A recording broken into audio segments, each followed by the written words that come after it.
आम्ही किती कष्ट केले याचा लोक कधी विचार करीत नाही. आम्ही संसार कसा उभा केला असेल याचा विचार केला. आमची पोरं लहान असताना 8-8 दिवस पोरांची नाही गाठ नव्हती.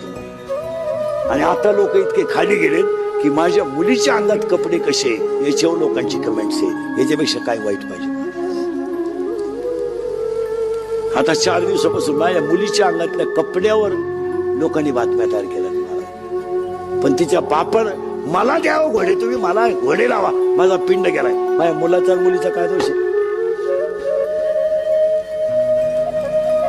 पण ह्या कॅमेरेवाल्यांनी 8 दिवसात माझं जगणं मुश्किल करून टाकलं. काय मला एक सांगा, मुलगी तुम्हाला आहे, तुमच्या मुलीच्या कपड्यावर एखाद्याने कमेंट्स केली, तुम्हाला काय वाटेल. आणि मुलीच्या साखरपुड्यात कपडे मुलीकडचे लोक घेतात, नवरदेवाकडचे घेतात का मुलीकडचे घेतात. मग कपडे त्यांनी आणले असतील का म्या घेतले